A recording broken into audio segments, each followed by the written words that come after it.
Yon. Yes. So ito mas tipid kaysa dun sa mga inasal na style kasi may nagreklamo.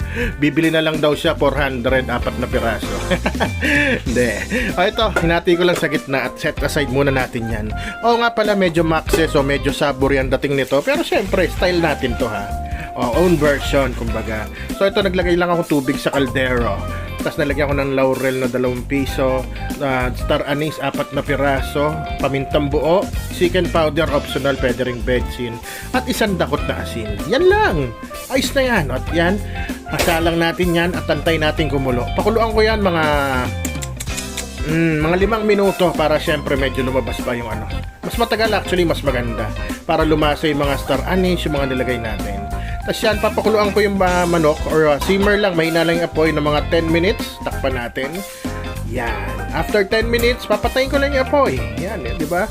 Tapos babad ko pa siya dyan ng another 15 minutes. Baliktarin ko na rin kasi para maano na rin yung kabilang side or yung balat. Total okay na yung ilalim niyan kasi lulutuin pa natin yan mamaya.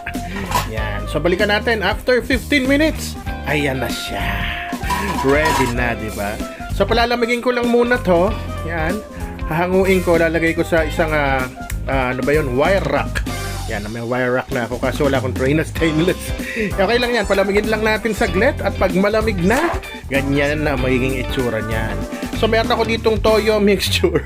Toyo and the MSG lang yan, Ajinomoto Betsin. Kung ngayon nyo maglagay, okay lang. Yan toyo, pampakulay na rin yan, pampaganda ng kulay. At syempre, onting pampalasa, di ba? So ibabrush lang natin yan sa lahat ng parte ng balat ng manok. Pag sipagin kayo, pati ilalim, brushan nyo. Ako kasi hindi ko naman babalik ta rin yan.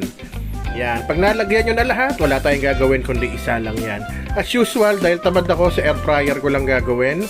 Ay, wala akong air fryer. Dahil sa turbo, ay wala akong turbo eh. Sa oven, ay wala akong oven eh. Salang mo sa wok, tapos mantika.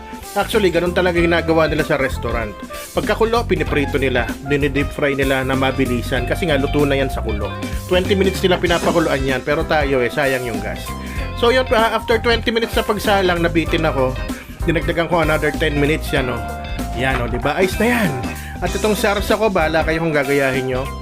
Banana ketchup or yung papa sana, mas okay Tapos lagyan nyo ng Worcestershire sauce. Bahala na kayo sa dami. Ako kasi hindi mahilig anak ko dyan, kaya onti lang.